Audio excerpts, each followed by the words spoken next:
네, 저희가 신앙 고백 그 컨페션을 쭉 챕터 바이 챕터로 나아가고 있는데 오늘 딱 맞는 챕터가 또 성찬에 관련된 챕터가 되었어요. 그리고 저희가 성찬은 3개월에 한 번씩 합니다. 그래서 3개월에 한 번씩 하는데 오늘 또 그게 딱 맞게 됐어요. 그래서 여러분들이 성찬을 참여하시기 전에 그 의미를 더 잘 이해하실 수 있고 그런 시간이 될 것 같습니다. 함께 나눌 말씀은 고린도전서 11장 26절 한 절 말씀인데 그 말씀과 여러 가지 말씀을 통해서 주의 만찬의 5가지 목적, Five Purposes of the Lord's Supper 이라고 하는 주제로 말씀 나누겠습니다. 성찬을 주의 만찬이라고도 저희가 표현을 하는데 Lord's Supper이라고도 말하는 그 이유는 주님께서 우리에게 주신 서퍼이기 때문에 주의 만찬이라고도 말하고 성찬이라고 하면은 거룩한 만찬이라고 말할 수 있겠죠. 또 영어로는 커뮤니언이라고도 많이 하는데 커뮤니언이라는 것은 말 그대로 합쳐진다는 것이죠. 유나이티드 됐다는 거, 커넥티드 됐다는 것인데 누구랑 하게 됐냐 하면 믿는 사람과 그리고 예수 그리스도와 합쳐지게 된다는 것입니다. 그런 의미의 성찬인데 성찬은 성례라고도 부릅니다. 성례라고 하는 말은 영어로는 sacrament라고 하는데 성례라는 것은 하나님께서 하나님의 교회에게 주시면서 이것을 지켜라. 그리고 이것은 특별한 미닝이 있다라고 하는 특별한 사인이 있다라고 하는 것인데 어떤 것들이 있죠? 성례에 세례랑 성찬이 있죠. 신약 교회에는 세례와 성찬이 있고 구약 시대 때는 여러 가지 성례들이 있는데 할례와 circumcision이랑 유월절, 패스오버 같은 것이 성례라고 볼 수 있습니다. 첫 번째 주제를 보시면은 주님의 몸과 피에 관한 것이다. 이 성찬은 주의 만찬은 주의 몸과 피에 관한 성례이다라고 말하고 있습니다. 마태복음 26장 19절에 보시면은 제자들이 예수님께서 시키신 대로 유월절을 준비했다. 라고 되어 있습니다. 여러분들 그거 잘 알고 계셨어요? 예수님께서 성찬을 처음으로 같이 하신 그 날이 유월절이었어요. 패스오버 때는 하나님의 백성들이 모여서 뭐를 하죠? 유월절 식사를 해야 돼요. 유월절 양을 잡아서 식사를 해야 되는데 그날 밤에 예수님께서 성찬을 주신 것입니다. 그래서 이 올드 테스트먼트 구약하고 뉴 테스트먼트 신약은 하나예요. 하나입니다. 그것을 크게 이렇게 하나로 이어주는 것을 뭐가 이어지느냐 하면은 언약이 이어주는 거예요. 언약, 커버넌트라고 하는 것이. 근데 그것이 무엇이냐? 언약이라는 것이 무엇이냐 하면 약속입니다. 어떤 약속이냐면 하나님께서 내가 이제 너의 하나님이 되겠다라는 약속이에요. 그리고 너희들은 나의 백성이다라고 하는 약속입니다. 원래는 관계가 없어요. 하나님과 저희는 비록 하나님께서 다 지으셨지만 그런데 하나님께서 그 약속을 맺으시는 그 커버넌트를 시작하신 거예요. 아브라함으로부터 시작해서. 그래서 구약에서는 이 패스오버 그 유월절을 통해서 하나님께서 하나님의 백성들을 구원해 내셨죠. 어디서부터 구원해 내셨냐 하면 애굽으로부터 구원해 내셨고 그것을 기념하기 위해서 유월절 식사를 하게 됐던 것입니다. 그런데 그 유월절이 상징했던 것이 무엇이냐 하면 결국은 예수님이시죠. 유월절 양을 죽여서 그 피를 문에다가 바른다고 해서 그게 어떠한 큰 의미가 있겠습니까? 죄가 사해지는 것입니까? 그 양이 어떠한 능력이 있습니까? 양은 아무런 능력이 없어요. 양의 피가 상징하는 것은 십자가에서 죽으신 예수님을 상징하는 것이었습니다. 그래서 그 유월절 식사가 예수님께서 이제 실제로 이것이 사실은 나에 대한 것이었다라는 것을 알려주시는 것이 주의 만찬이 되는 것이죠. 그래서 그 날에 제자들이 유월절을 준비했습니다. 그리고 유월절 식사가 이제 다 끝날 때쯤에 그 26절에 보시면 이렇게 말씀하시죠. 이것은 내 몸이다 하고 빵을 이렇게 주셨습니다. 그리고 난 다음에 28절에 보시면은 이것은 죄사함을 얻게 하려고 많은 사람을 위하여 흘리는 나의 피 곧 언약의 피다. 너희들이 지금 마시는 이 포도주스는 사실은 나의 피를 상징하는 것이다. 언약의 피다라고 말씀하시죠. My blood of the new covenant라고 되어 있습니다. 내가 너희들과 약속하는, 너희들의 하나님이 되겠다, 너희들의 구원자가 되겠다라고 하는 그 약속의 피가 바로 이것이다라고 말씀하시는 것입니다. 그래서 이 성찬이라는 것은 주님의 몸과 피에 관한 성례라는 것이죠. 근데 이 성찬이 언제 정해졌는지를 우리가 알면 그 은혜가 더욱더 크게 다가옵니다. 언제 정해졌냐 하면은 6월절 밤에 정해졌지만 또 다른 의미로 어떤 날인가 생각해보면 예수님께서 배신당하시는 날에 정하신 것입니다. 그렇죠? 예수님께서 배신당하셨던 날 밤, the night when the Lord was betrayed, 그 날에 정해지셨다는 사실이 우리에게 슬픔으로 다가오면서도 기쁨으로 다가오는 것입니다. 왜냐하면 그것을 아시면서도 예수님께서 기쁘게 아버지의 뜻을 순종하셨기 때문입니다. 저희가 예수님께 저희를 구원해달라고 먼저 요청하지 않았습니다. 그렇게 써있죠. 너희가 하나님을 먼저 사랑하는 것이 아니라 하나님이 너희를 먼저 사랑하셔서 하나님의 아들을 너희들에게 주셔서 사랑의 보증으로 보여주셨다고 말씀하시죠. 저희가 먼저 하나님께 찾아가지 않습니다. 아브라함도 먼저 찾아가지 않았어요. 하나님께서 찾아오셔서 그것이 시작되는 것입니다. 그런데 찾아오시는 이유도 아브라함이 다른 사람보다 더 뭔가 나아서 보기에 좋아서 찾아오신 것이 아니죠. 그냥 찾아오신 것이에요. 이유가 딱히 없습니다. 창세기 찾아보시면 아무런 이유가 없어요. 하나님께서 사랑하셔서 선택하셔서 찾아오신 것입니다. 그래서 그것이 시작이 되는 것입니다.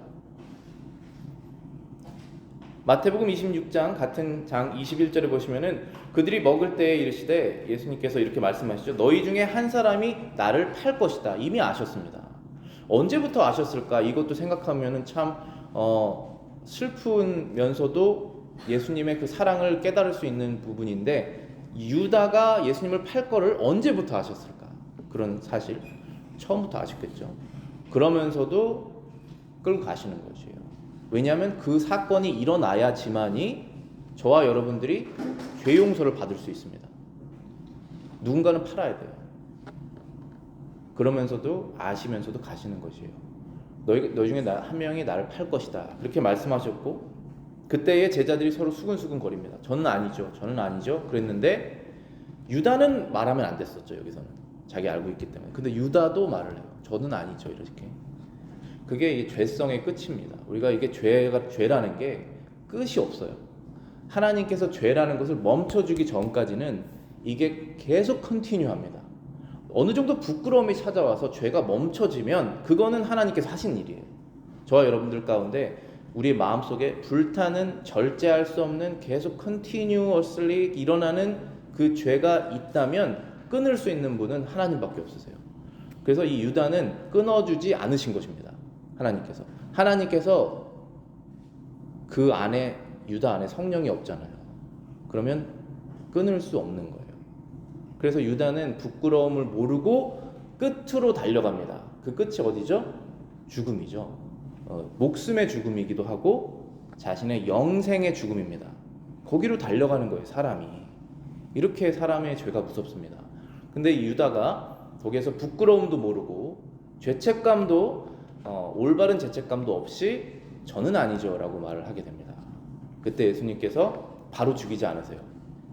우리 사람 같으면 정말 네가 어떻게 그럴 수 있냐 하고 온 그 힘을 갖고 계신 분이시면 죽일 수 있지 않겠습니까? 근데 인내하십니다. 인내하시고 그거를 또 끌고 가시는 거예요. 그 역사를 끌고 가시면서 말씀하시죠. 대답하시되 내가 말하였도다. You have said it. 그렇게 말씀하시죠. 너가 너 입으로 말했다. 사람이 죄가 자기 입에 이제 누워서 침 뱉는다고 그러잖아요. 그게 죄성입니다. 우리가 말하는 거가 다시 돌아와요. 그게 죄성이에요. 참 부끄러운 겁니다. 이 죄라는 것이. 근데 하나님께서 그 부끄러움을 씻어주시는 것이에요. 우리 예수님의 피로. 우리가 부끄러움을 한 번도 그런 죄를 짓지 않은 사람이 없죠. 근데 여태까지 내가 살아왔던 것이 그러한 것이구나. 하나님 앞에서는 얼마나 죄라는 것이 가증스럽다는 표현을 쓰는데 그 가증스러운 죄를 하나님께 늘 지어왔다는 것을 하나님께서 이제 잊어버리신다라고 말씀하신 것입니다. 그게 구원이죠. 그 구원의 상징인 예수님의 피를 우리가 참여, participate 하는 것이죠. 그것이 바로 성찬입니다.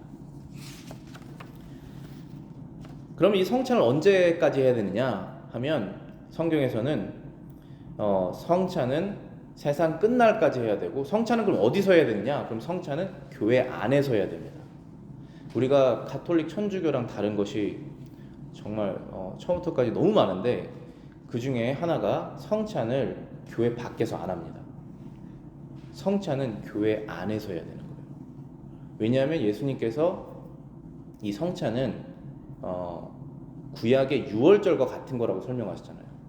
구약의 유월절에 참여하는 사람들도 하나님을 믿는 사람들이 참여하는 것이고 그 그룹 안에서 시행했습니다. 예수님께서 성찬을 하실 때도 12명의 제자들과 함께 하신 거예요. 비록 거기에 가룟유다도 있었지만 그 그룹 안에서 행하시는 것입니다. 출애굽기 12장 43절 44절 거기 보시면은 이제 유월절에 대해서 나오는데 이 규례, 이 ordinance, 이 principle이 다 똑같아요. 성찬과 유월절이. 보겠습니다. 여호와께서 모세와 아론에게 이르시되 유월절 규례는 이러하니라. 이방 사람은 먹지 못할 것이나, 분명히 다 있죠. 이방 사람은 먹지 못합니다. No foreigner shall eat it. 그러니까 유대인들, 하나님께서 구약 성경 때는 예수님이 오시기 전까지는 하나님의 백성을 이스라엘 백성만 선택하셨어요. 그러면은 저도 하나님의 백성이 되고 싶습니다라고 하는 foreigner가 있으면 저도 유대인이 되겠습니다고 해야 되는 거예요. 그때는. 지금은 아니죠. 지금은 똑같은 개념으로 저도 이제 저 친구처럼 크리스찬이 되고 싶어요. 나도 이제 죄를 회개하고 저 사람이 믿는 예수 그리스도를 나도 구원자, 구주로 믿고 싶습니다라고 하면 누구든지 열려 있습니다. 이 교회 문 아무나 다 들어올 수 있는 거잖아요. 그런 것처럼 이때 유대인들에게도 그렇게 문이 열려 있었어요. 어느 정도는. 완전하게는 아니지만은 나도 이제 유대인이 되어서 유대인들이 너희들이 믿는 하나님, 그 세상을 지으신 그 하나님을 나도 믿고 싶다라고 하면 그들이 유월절에 참여할 수 있었습니다. 어떻게 참여할 수 있냐면은 먼저 할례를 받고 유대인의 그룹에 들어오는 거예요. 그 다음 절에 이렇게 써 있죠. 44절에 출애굽기 12장 44절에 각 사람이 돈으로 산 종은 할례를 받은 후에 먹을 것이다. 지금 똑같습니다. 이 사인이 누군가가 지금까지 아무런 하나님과의 관계가 없이 예수 그리스도와 관계가 없이 살다가 오늘부터 제가 예수님과 함께 신앙생활, 이 사람들과 신앙생활을 하겠다 하면 세례를 받고 성찬에 참여하는 것입니다. 할례를 받고 유월절 식사에 참여한 것과 똑같죠. 누구든지 받을 수 있어요. 세례 누구든지 받을 수 있습니다. 저 사람이 저렇게 큰 죄를 졌는데 받을 수 있습니까? 받을 수 있어요. 기준은 오직 그 사람이 예수 그리스도를 구원자와 주님으로 믿느냐, 그 믿음이 어떻게 신비하게 미스테리어스하게 생겼느냐, 그것이 기준이에요. 그러면 들어오는 것이죠. 누구든지에 걸려 있습니다. 그런데 안 들어오고 싶으면 안 들어오는 것입니다. 거짓으로 들어올 수도 있어요. 여러분들 유다도 그렇게 들어왔잖아요. 그 위험성을 우리가 알고 있습니다. 그러나 그 과정이 필요한 거예요. 서로 믿음으로 서로 그 고백한 것을 우리가 믿고, 그 다음에 고백한 것이 사실 한 번 고백으로 끝나지 않죠. 우리가 신앙생활이라는 건 같이 가족생활이잖아요. 가족 간에 우리가 신앙생활 하다 보면은 서로 잘못한 것이 막 보입니다. 그러면서 회개하고 다시 나가는 거죠. 그런데 전혀 회개가 없다, 전혀 성령의 열매가 없다, 그러면 그것은 거짓 고백이라고 볼 수도 있죠. 그러한 우리 분별력도 있어야 됩니다.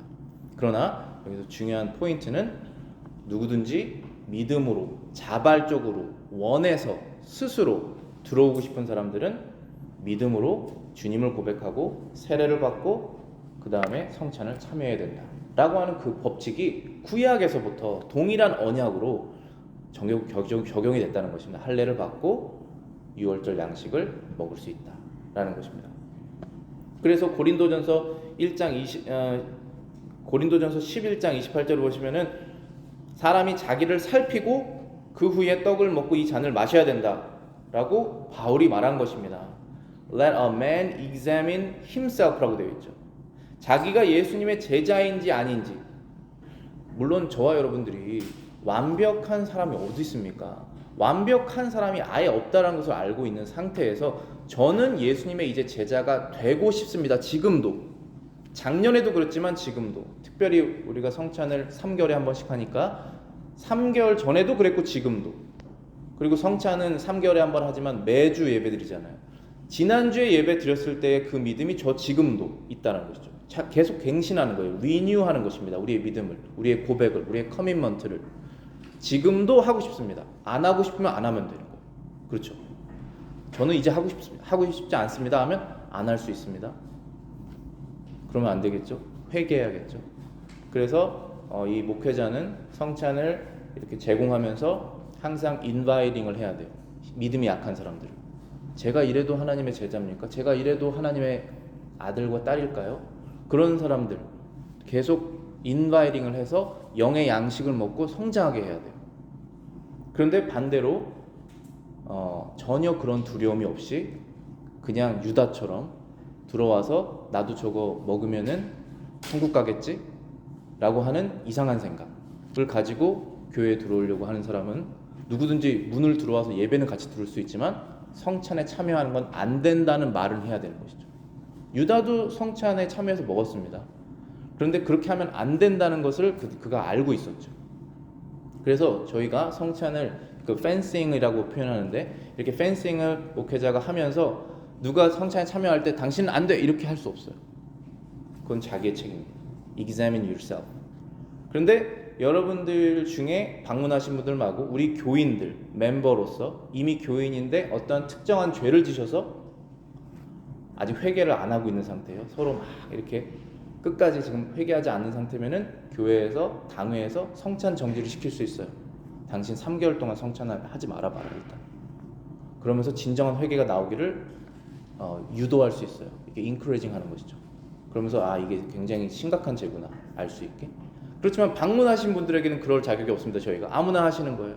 그러나 examine yourself. 스스로를 시험해라. 스스로를 뭐라고 되어 있죠? 살펴라. 살펴야 된다라는 것입니다. 그리고 26절에 보시면 너희가 이 떡을 먹으며 이 잔을 마실 때마다 주의 죽으심을 언제까지 전하였습니까? 그가 오실 때까지 전한다. 한 번 오셨습니다. 그걸 초림이라고 그러죠. 2번 오시는 거예요. 그걸 재림이라고 그래요. 다시 오신다는 사실. 다시 오실까요? 다시 오십니다. 한 번 오셨던 거 여러분 믿으십니까? 믿은 사람이 모인 것이죠.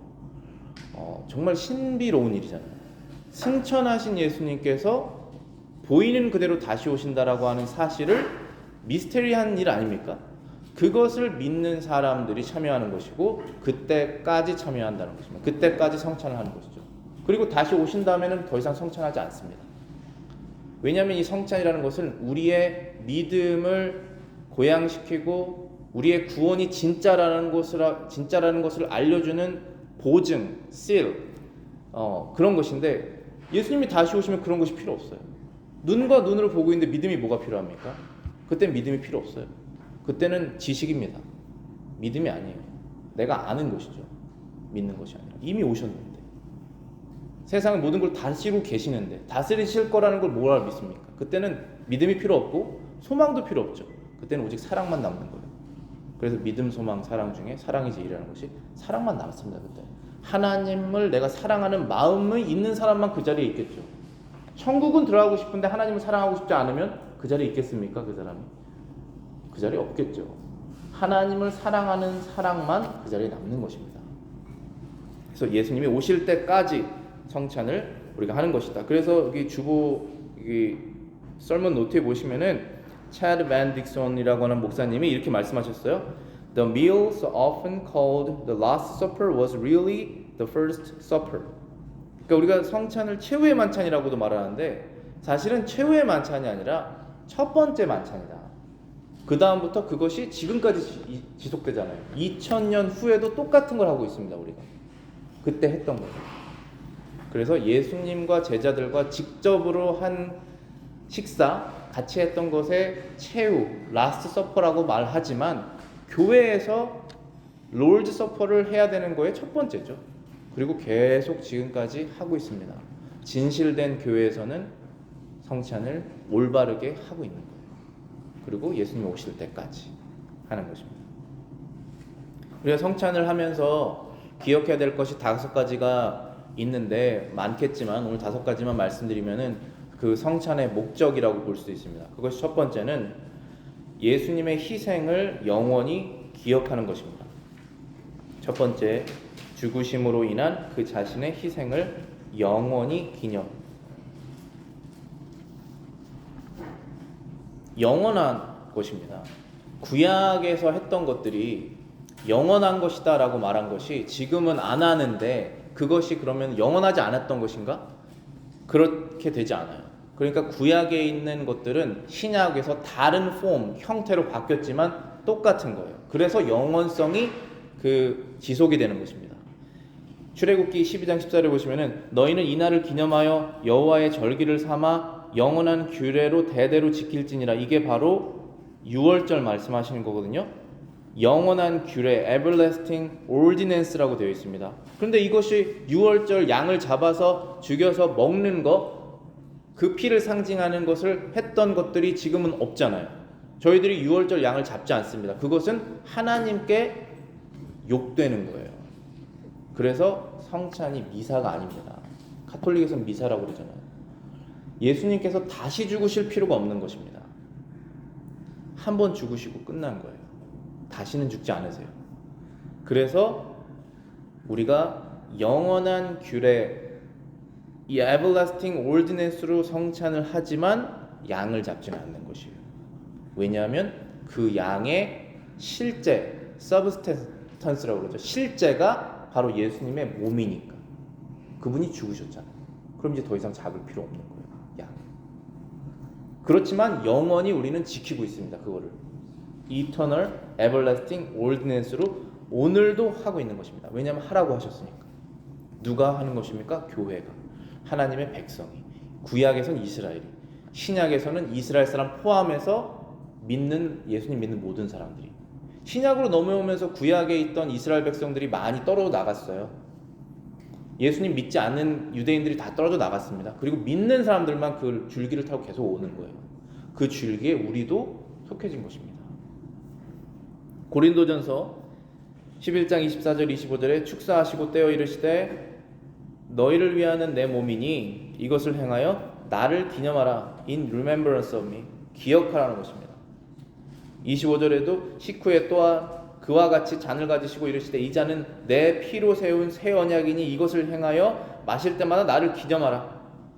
Remembrance of me 라고 말씀하셨어요. 우리는 기념해야 돼요. 기억해야 됩니다. 예수님께서 그렇게 죽으셨구나. 그게 나를 위해서 죽으셨던 것이었구나. 우리가 죄가 생각날 때마다 기억해야 됩니다. 왜냐하면 하나님께서는 우리가 하나님 앞에 깨끗하고 의롭고 거룩하고 사랑스러운 존재로 오는 것을 원하세요. 그런데 우리가 죄 때문에 그렇게 못하잖아요. 그래서 예수님의 죽으심을 기억하는 것입니다. 지금만 기억합니까? 여러분 3개월에 한 번씩만 기억하세요? 그렇지 않으시잖아요. 매 순간 기억하셔야 되죠. 그런데 그것을 교회에서 다 같이 기념하는 것이에요. 그렇게 하라고 명령하셨으니까. 두 번째는 참신자들. 자, 여기에서 참신자, true believers라고 되어 있습니다. 참신자들에게 그의 죽음의 모든 은택을 보증하는 것이다. 하나님께서 예수님 안에 있는 모든 은택들, benefit, spiritual benefit를 다 성찬을 통해서 보증, sealing 하시는 것이다. 그래서 고린도전서에 보시면은 이 잔은 축복의 잔이다 라고 되어 있습니다. cup of blessing이라고 되어 있어요. 이 잔은 예수님의 피를 상징하는 것입니다. 그래서 이 빵은 예수님의 몸을 상징하는 것이에요. 그래서 안 믿는 사람들은 너희들 뭐 식인종이야? 사람을 떡을 사람의 살을 먹고 피를 마시는 그런 존재들이야? 라고 비아냥거렸잖아요.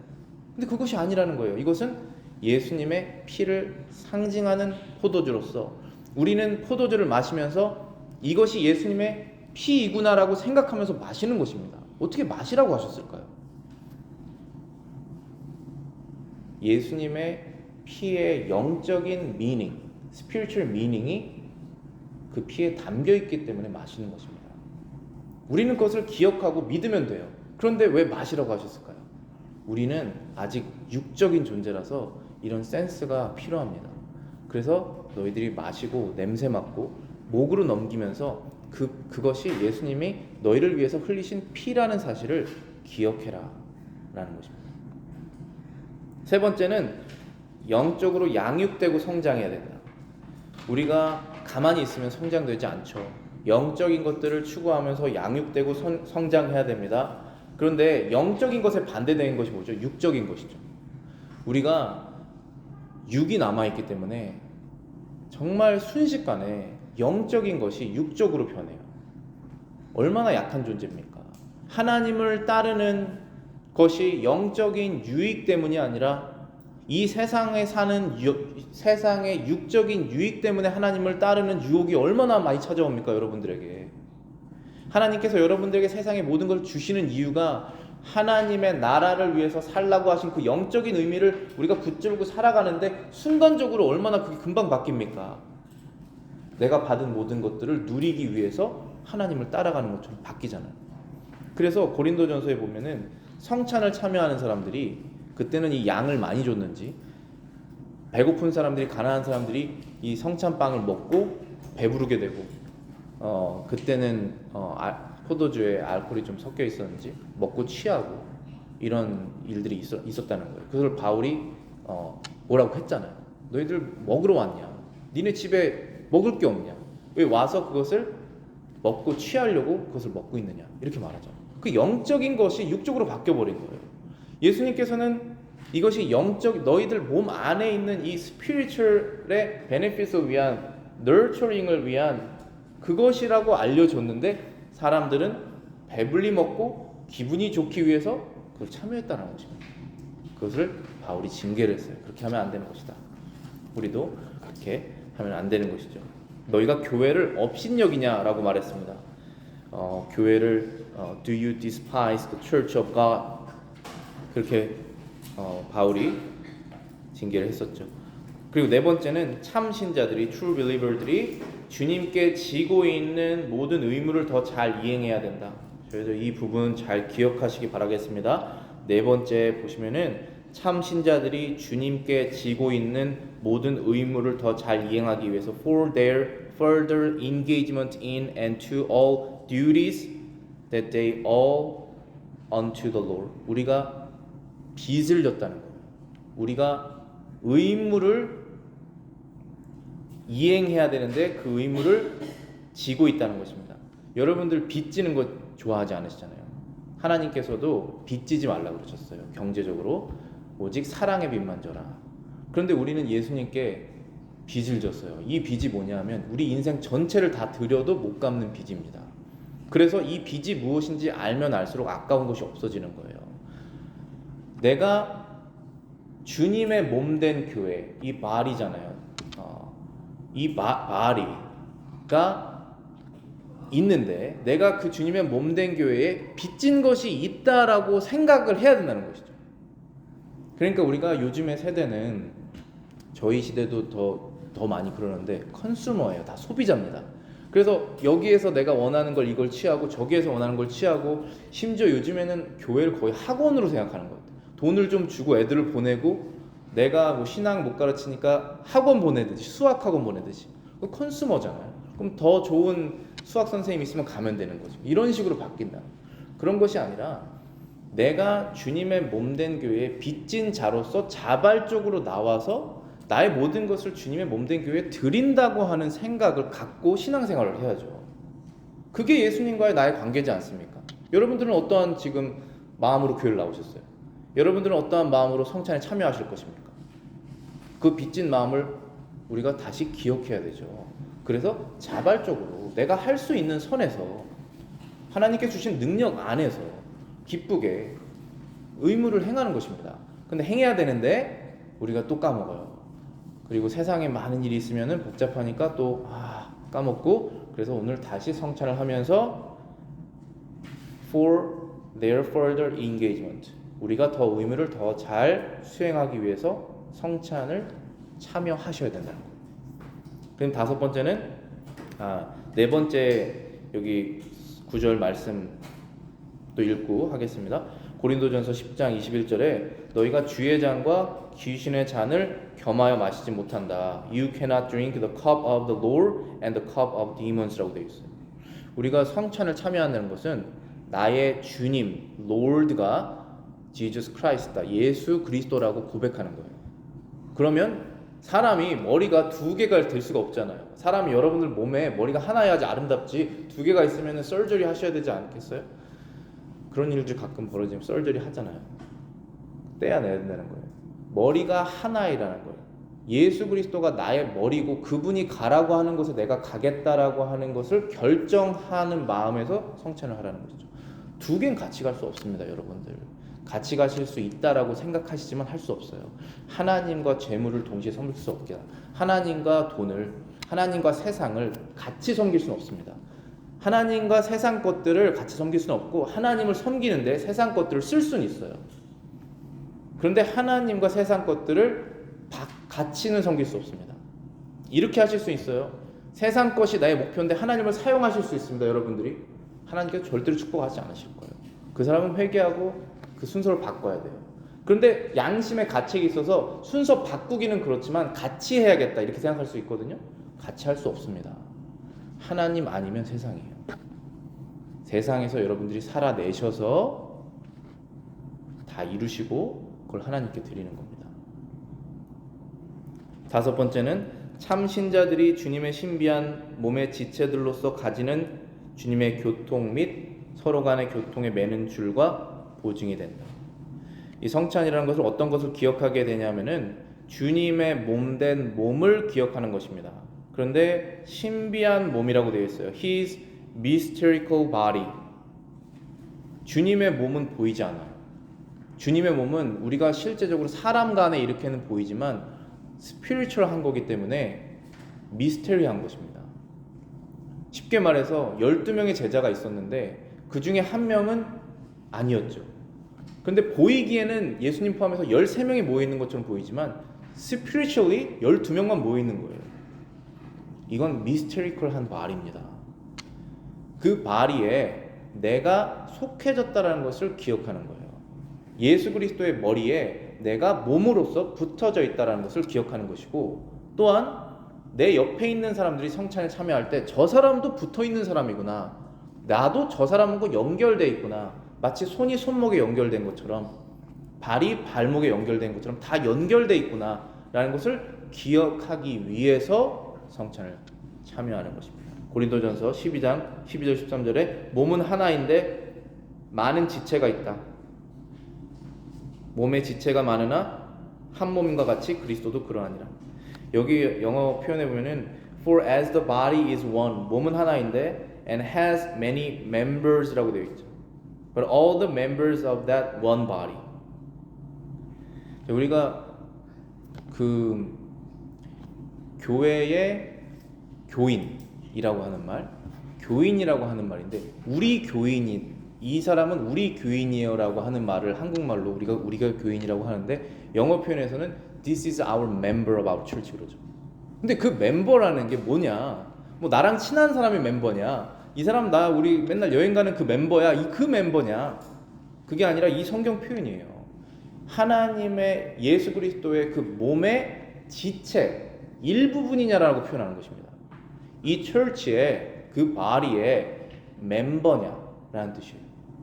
그래서 우리가 그것을 기억하면서 성찬을 참여하는데 마지막으로 말씀드린 부분이 요즘에 교회에서 약해지는 부분이 이 멤버십인데, 여러분들이 이 교회에서 멤버로 계시다가 이사를 가시거나 뭐 우리 교회에 자기랑 안 맞거나 해서 다른 교회를 가실 수 있잖아요.